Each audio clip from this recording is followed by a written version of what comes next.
નમસ્કાર, સ્વાગત છે તમારું અમારી ચેનલમાં. જો આ સ્ટોરી જીજાજી અને સાળીની છે, જે તમે સાંભળીને ચોંકી જશો. તો સ્ટોરી ચાલુ કરતાં પહેલાં તમે જો મારી ચેનલ પર નવા હોય તો ચેનલને સબસ્ક્રાઈબ કરો અને લાઇક એન્ડ શેર જરૂર કરજો. તો ચાલુ કરીએ સ્ટોરી. રૂમમાં દાખલ થતાં જ ચંપા ચમેલીના ફૂલોની સુગંધથી મારું તન મન મહેકી ઉઠ્યું. કદાચ ખુશીએ વેણી નાખી હશે. રૂમમાં ઘૂસતાની સાથે જ તેણે તરત અંદરથી બારણું બંધ કરી દીધું. અંધારાનો લાભ ઉઠાવી મેં તેને જોરથી બાથમાં ભીંસી લઈ એક તસમસતું ચુંબન આપી દીધું. પછી તેને પલંગ પર લઈ આવ્યો. અંધારામાં જ મેં તેના ગળામાં નેકલેસ પહેરાવી દીધો. વેલકમ જીજુ. આમ બોલતાની સાથે જ ખુશીએ મારા હાથમાંથી અટેચી લઈ લીધી. તેના હાથનો સ્પર્શ મારા સમગ્ર શરીરને રોમાંચિત કરી ગયો.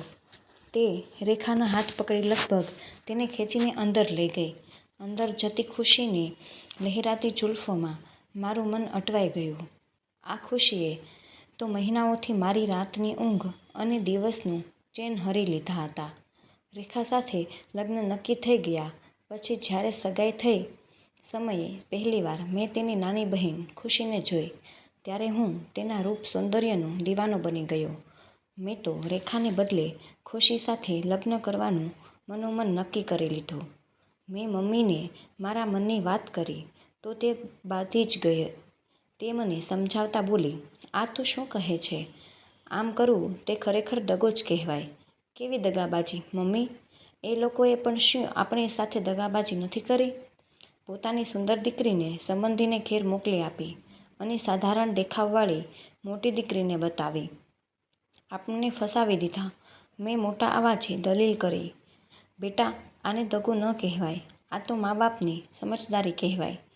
ક્યારેક નાની બહેન મોટી બહેન કરતાં વધુ દેખાવડી હોય ત્યારે છોકરાવાળા નાનીને પસંદ કરી લે છે.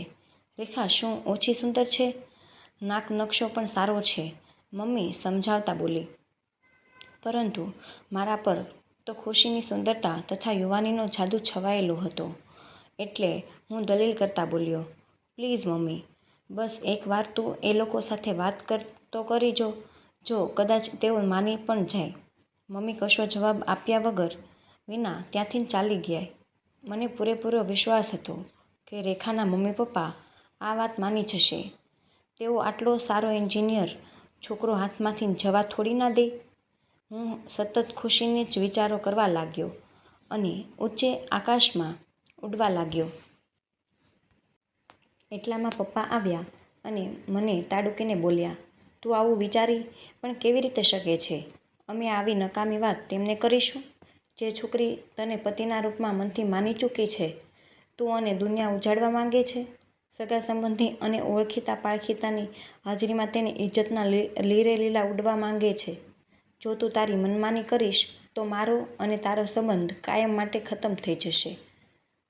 પપ્પાની ધમકી આગળ મારે નમતું ઝૂકવું પડ્યું.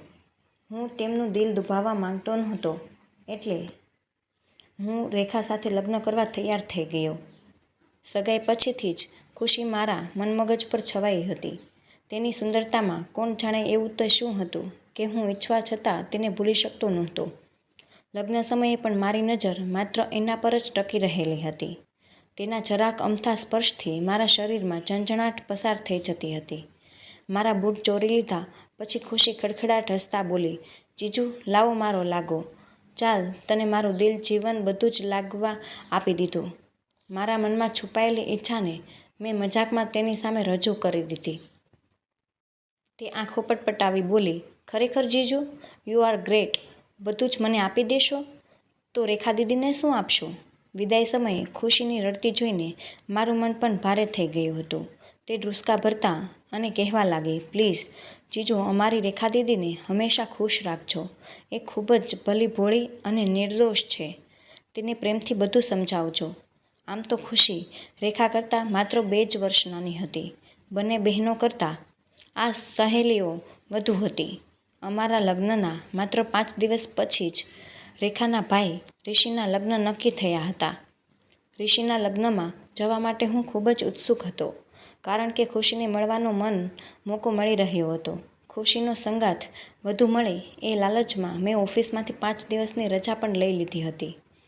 રિષિના લગ્ન દરમિયાન કોઈને કોઈ બહાને હું ખુશીની નજીક પહોંચવાનો પ્રયાસ કરતો. ક્યારેક પ્રેમભરી નજરે તેને જોતો તો ક્યારેક આંખ મારીને જરા હસી લેતો. હું જ્યારે આવું કરતો ત્યારે મનમાં જરા ડર રહેતો કે ક્યાંક ખુશી સૌની સામે મારી આબરૂના ધજાગડા ના ઉડાવી દે. પરંતુ તેને મૂંગી જોઈ મારું સાહસ ઓર વધી ગયું. તેની ચૂપકી દીદીનો લાભ મેં રિષિની જાન વખતે લીધો. મોકો મળતાં જ મેં તેને એકાંતમાં જઈને પૂછ્યું, ખુશી, સાચે સાચું કહે કે જે હું અનુભવી રહ્યો છું તું પણ એવો અનુભવ કરી રહી છે ને? તે શરમથી નજર ચૂકાવતા બોલી, જીજુ હું? તમને? જીજુ નહીં, વિકી કહે. વિકી, મેં ઉતાવળે કહ્યું. વિકી, કાલે રાત્રે ઉપરવાળા રૂમમાં મને મળજો. હું તમારી વાટ જોઈશ. ખરેખર?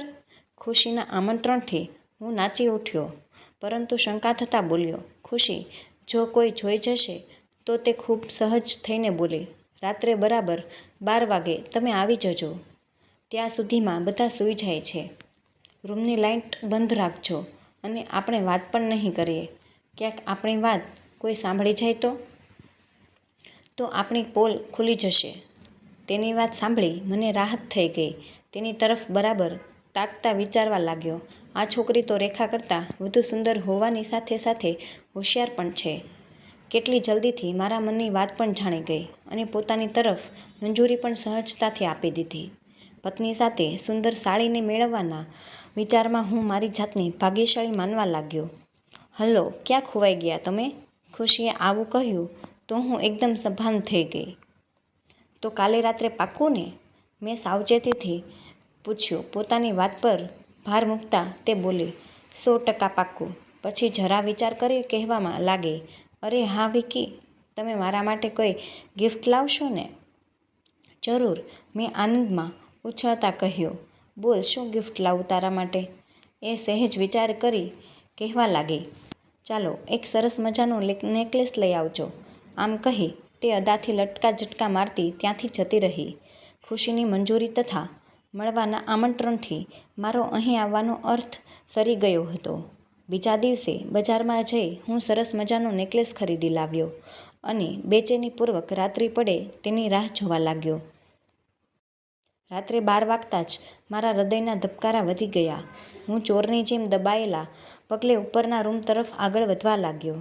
હું જેવો નજીક પહોંચ્યો તો ઝાંઝરના રણકાર અને બંગડીનો ખણખણાટ મને સંભળાયો. આનો અર્થ એ જ હતો કે ખુશી તેના વાયદા મુજબ રૂમમાં આવી ગઈ હતી. રૂમમાં દાખલ થતાં જ ચંપા ચમેલીના ફૂલોની સુગંધથી મારું તનમન મહેકી ઉઠ્યું. કદાચ ખુશીએ વીણી નાખી હશે. રૂમમાં ઘૂસતાની સાથે જ તેણે તરત અંદરથી બારણું બંધ કરી દીધું. અંધારાનો લાભ ઉઠાવી મેં તેને જોરથી બાથમાં વીસી લઈ એક તસમસતું ચુંબન આપી દીધું. પછી તેને પલંગ પર લઈ આવ્યો. અંધારામાં જ મેં તેના ગળામાં નેકલેસ પહેરાવી દીધો અને ધીરેથી બોલ્યો, કાલે જોઈને કહેજો કેવો લાગ્યો. નેકલેસ પહેર્યા પછી કદાચ તે ખૂબ જ ખુશ થઈ ગઈ એટલે તેણે મને કસીને બાથમાં લીધો. તેની આ હરકતથી હું મારી જાતને રોકી ન શક્યો. તેણે પણ કશો વિરોધ ન કર્યો. તે પણ મારા જેટલી જ ખુશ હતી એવું મેં અનુભવ્યું. કોઈ અમારી વાત સાંભળી ન લે એટલે અમે મૂંગા જ રહ્યા. બસ હું આવેગમાં આવી આઈ લવ યુ કહેતો હતો. એ પછી કોણ જાણે ક્યારે અમને બંનેને ઊંઘ ઘેરી વળી. અમે સૂઈ ગયા. સવારે રૂમમાં અંજવાળું થતાં જ હું ચમકીને જાગી ગયો અને તેને જગાડતા બોલ્યો, ઉઠ જલ્દી, સવાર થઈ ગઈ છે. તેણે આળસ મરડી જેવું પડખું ફેરવ્યું કે મોંમાંથી શબ્દ સરી પડ્યા, તું? ખુશીની જગ્યાએ રેખાને જોઈ હું આશ્ચર્યચકિત થઈ ગયો. રેખા હસીને બોલી, સાચે જ તમને દાદ દેવી જોઈએ. કેટલી હોશિયારી સાથે તમે આટલી ભીડભાડમાં પણ મળવાની યોજના કરી કાઢી. લાગે છે કે તમારે ખુશી સાથે સારું બને છે એટલે જ તેને આખો પ્લાન સમજાવી દીધો હતો. હું તેની વાત સાંભળી બધાની જેમ તેને જોતો રહ્યો. પછી રેખા મારો હાથ પ્રેમપૂર્વક પકડતા જ બોલી, ગમે તે હોય વિકી, પણ આ રીતે અંધારામાં કશું પણ બોલ્યા વિના મળવામાં કેટલી મજા આવે છે એનો મેં પહેલીવાર અનુભવ કર્યો.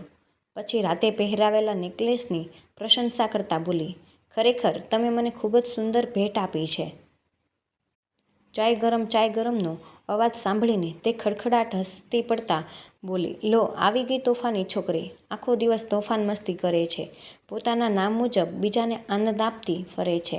હાથમાં ચાની ટ્રે સાથે ઉલ્લાસથી ઉછળતી ખુશી બોલી, ગુડ મોર્નિંગ જીજુ. તમારી આંખો પરથી લાગે છે કે તમે રાતભર સૂતા નથી. ચાલ ભાગ બદમાશ. ક્યાંની રેખા જૂઠો ગુસ્સો કરતા બોલી. રેખાના ગળામાં નેકલેસ જોઈને ખુશી જરા મલકાતા બોલી, ઓહ, આ નેકલેસ તો ખરેખર સુંદર છે. કોણે આપ્યો છે? લાગે છે કે આપવાવાળો ખૂબ જ આશિક અને રંગીન મિજાજનું હશે. ખુશીની વાત સાંભળી રેખા ખુલ્લા અને હસી પડી. પરંતુ હું શરમાવાના કારણે ખુશી સાથે નજર ન મેળવી શક્યો. ખુશી મારી પાસે આવી ખૂબ ધીમેથી બોલી, કહો જીજુ, કેવી મજા પડી? પછી જતાં જતાં ફરી બોલી, દીદી અને જીજુ, પ્લીઝ જરા જલ્દી નીચે આવજો. પપ્પા તમને બંનેને સરપ્રાઈઝ આપવા ઈચ્છે છે. હું અને રેખા તરત નીચે ગયા. પપ્પા બોલ્યા, આવો વિકાસકુમાર, એક સારા સમાચાર છે. કાલે રિષિની જાનમાં એક દેખાવડા અને સ્માર્ટ ડૉક્ટર આપણે ખુશીની પસંદ કરી છે. તેના પપ્પાને હમણાં જ ફોન હતો. તેમણે તેમના પુત્ર માટે ખુશીનું માંગુ મોકલ્યું છે. મેં તો તરત હા કહી દીધું છે. તે લોકો સાંજે સહકુટુંબ આપણે ઘરે આવવાના છે. બસ ઝટપટ લગ્ન લઈ લેવા માંગે છે. એટલે તમારે થોડા દિવસ અહીં રોકાવું પડશે. પરંતુ પપ્પા, અમે લોકો તો આજે જ જઈએ છીએ. હું આમ બોલ્યો. ખુશીએ તરત પોતાના હાથમાં મારો હાથ લેતા કહ્યું, પ્લીઝ જીજુ, રોકાઈ જાવ ને. શું તમારી પ્રિય સાળીની ખાતર પણ આટલું નહીં કરો? ખુશી સાથે નજર મેળવ્યા વિના મેં રોકાવા માટે હા કહી. મેં મનમાં નિર્ણય કરી લીધો કે તક મળતાં જ હું ખુશીને સોરી કહી દઈશ. તો મિત્રો, આજની કહાની તમને કેવી લાગી? કોમેન્ટમાં જરૂર જણાવજો. અને પસંદ આવી હોય તો વિડીયોને લાઇક, શેર અને નવા હોય તો આ ચેનલને સબસ્ક્રાઈબ જરૂરથી કરજો. મળીએ એક નવા વિડીયોમાં. ત્યાર સુધી જય શ્રી કૃષ્ણ. ધન્યવાદ.